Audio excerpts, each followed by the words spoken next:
एकादशी में क्या करना चाहिए? एकादशी को पहले निराहार रहो। निराहार नहीं रह, निराहार का मतलब क्या होता है? हाँ?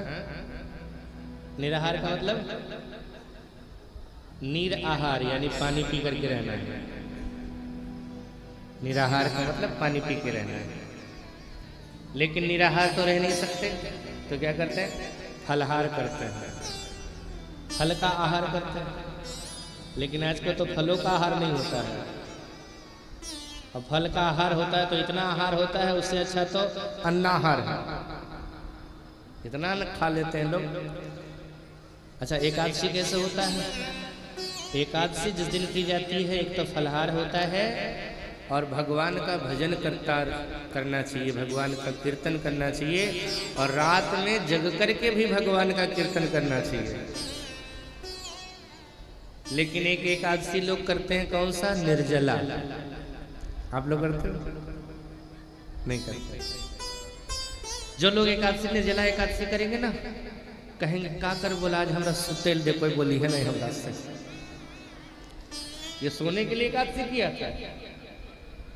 एकादशी कर रहे थे निर्जला और जाकर दिन भर सोए हैं। क्या फायदा एकादशी करेंगे साहब? अरे तुमने सिर्फ पेट का ही व्रत नहीं होना चाहिए। व्रत पेट का नहीं होना चाहिए, व्रत तो पूरे इंद्रियों का होना चाहिए। सिर्फ पेट को भोजन न दो और बाकी सब इंद्रियां अपना अपना मस्त रहे, वो ठीक नहीं है ना। व्रत का मतलब क्या होता है? आप लोग सुनते हो ना, व्रत। एकादशी क्या है? व्रत है। अब व्रत का मतलब क्या होता है? व्रत का अर्थ क्या होता है? उसका विच्छेद करके पढ़ो, अपने आप उसका अर्थ आ जाएगा। ब्रह्म में रत को व्रत कहा जाता है। जो भगवान में रत रह रहा है उसको व्रत कहा जाता है। सोए में रत रहे उसको व्रत नहीं कहा जाता है। एकादशी किए हो और सोए हो, एकादशी किए हो और घूम रहे हो, एकादशी किए हो और पता नहीं क्या क्या कर रहे हो, एकादशी किए हैं पेट को भोजन नहीं देना है, लेकिन दूसर के गरिया गरिया कान खूब गर्म करते रहना है। कि कौन एकादशी है? जब जिह्वा पर कंट्रोल नहीं है तुम्हारा, जिह्वा पर नियंत्रण नहीं है, कानों पर नियंत्रण नहीं है, लोग एकादशी करते हैं और एकादशी करने के बाद जाने 5 ठो बैठ गए कीर्तन नहीं करने के, जाने ही फलनी फलनिया के बेटिया ऐसा हले ये एकादशी। आजकल लोग मंदिरों में जुटते हैं ना तो कीर्तन करे के लिए ना है, काहे के लिए? अरे साहब, एक बात ध्यान रखना, हमें दूसरों के अवगुणों से क्या लेना देना? साधक हो ना, दूसरों के अवगुणों से क्या लेना देना? क्या दूसरों के अवगुण की चर्चा करने से उसमें सुधार होगा या तुम सुधर जाओगे? तुम्हारे जीवन में बुराई रहती नहीं ना, उल्टा परिणाम गलत होगा। जिस बुराई की चर्चा कर रहे हो तुम्हारे जीवन में नहीं है, तो उन बुराइयों की चर्चा करते करते तुम्हारे जीवन में वो बुराई आ जाएगी। किसी दूसरे के परिवार की बुराई कर रहे हो ना, मत करो साहब, हो सकता है वो परिवार की बुराई तुम्हारे परिवार में आ जाए। दूसरे के बेटी पर प्रश्न चिन्ह खड़ा करते हो ना, हंसते हो, तुम्हारे घर की बेटी भी गलत मार्ग पर जा सकती है। दूसरे के बेटी का अपराध करते हो ना, उसकी शिकायत करते हो, क्या गारंटी है तुम्हारा बेटा गलत रास्ते पर नहीं जा सकता है? बिल्कुल जा सकता है। अगर हम किसी दूसरे के बुराइयों का चिंतन करते रहेंगे तो वो बुराई तुम्हारे घर में जरूर आ जाएगी। इसलिए किसी दूसरे की बुराई की चर्चा मत करो। अगर करना है ना, अच्छाई की चर्चा करो। क्या अच्छा है उसमें, क्या बढ़िया है, क्या गुण है उसमें, वो देखो। अरे बनना है साहब तो सूप बनो, चलनी मत बनो। सूप का काम क्या है? आप लोग प्रयोग करती हो ना सूप, चावल के साथ में भूसी मिला होता है।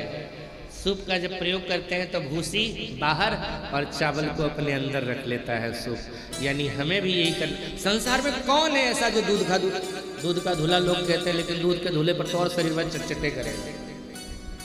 लेकिन बिल्कुल निर्मल, एकदम साफ स्वच्छ कोई हो तो बता दो। ये संसार में जिस समय हमने कदम रखा, विधि प्रपंच गुण अवगुण साना, ये ब्रह्मा का प्रपंच है और इसमें गुण अवगुण दोनों रहते हैं। कोई ऐसा माई कल्लाल नहीं है जिसके अंदर सिर्फ अच्छाई ही अच्छाई हो, बुराई न हो, बुराई ही बुराई हो, अच्छाई न हो। अच्छाई और अच्छाई सिर्फ और अच्छाई सिर्फ एक ही में। ध्यान देना, जिसमें बुराई ज्यादा अच्छाई कम वो जीवात्मा साधारण मनुष्य, जिसमें बुराई ज्यादा अच्छाई कम वो जीवात्मा, जिसमें अच्छाई ज्यादा बुराई कम वो महात्मा, और जिसमें सिर्फ अच्छाई ही अच्छाई वही तो है परमात्मा साहब, कोई और नहीं है वो। गुणों का भंडार सिर्फ एक ही है और वो है परमात्मा, इसके अलावा कोई नहीं है। कोई महात्मा भी नहीं है जो कह सकते हैं गुणों के भंडार है वो। अरे कब नारद जी किस लड़की के पीछे पगला जाए और भगवान को गरिया दे, गारंटी नहीं है साहब। कब महामूर्ख कालिदास महाकवि कालिदास बन जाए कहा नहीं जा सकता है ये भी। मैंने एक दिन कहा था ना, आपने सैनिकों को देखा होगा परेड करते हुए, कमांडर उनको एक कमांड देता है, पीछे मुड़, और जब पीछे मुड़ कहता है तो जो सबसे पीछे में खड़ा था वो सबसे आगे नजर आता है, और जो सबसे आगे था वो सबसे पीछे नजर आता है। ऐसे ही परमात्मा का कब कमांड आ जावे और कौन व्यक्ति आगे से पीछे चला जावे और पीछे से आगे चला जावे कोई गारंटी नहीं है। इसलिए ये सब के चक्कर में मत पड़ो। हमें करना क्या है, हमें सूप बनना है, चलनी मत बनो। चलनी का काम क्या है, आटा चालते हैं ना उससे, आप लोग तो प्रयोग करते हो। भूसी में भूसी के साथ रहता है वो आटा, और चलनी को जब हिलाते हैं तो सार वस्तु है आटा, चलनी उसी को गिरा देती है, और असार है भूसी उसी को अपने अंदर रख लेती है। वो मत बनो ना। जिसकी तुम बुराई कर रहे हो, क्या उसके अंदर तुम्हारे अंदर बुराई ही दिखी, अच्छाई नहीं होगी क्या? एक बात का ध्यान देना, जो जैसा है उसको वैसा ही दूसरा सामने वाला दिखता है, इतना ध्यान रखो। अगर खुद बुरा है ना तभी दूसरे की बुराई दिखती है। अगर तुम अच्छे हो तो तुम्हें दूसरों की बुराई दिखेगी ही नहीं, उसमें दिखेगा तो सिर्फ अच्छाई ही अच्छाई दिखेगी। अगर तुम्हें किसी की बुराई दिख रही है इसका मतलब तुम खुद बुरे हो, तभी तुम्हें बुराई दिख रही है। एक संत कहते थे, बुरा जो देखन मैं चला तो बुरा न मिल्या कोई, और जो मन देखा आपना तो मुझसे बुरा न कोई। इसलिए विशेष करके जब धर्म से जुड़ो ना तो निंदा, शिकायत, चुगली, गुस्सा ये वो नहीं होना चाहिए। एकदम खास भोजन चाप निद्रा भी नहीं होना चाहिए कि कर रहे हैं एकादशी, एकदम दिन रात दोनों सुतल।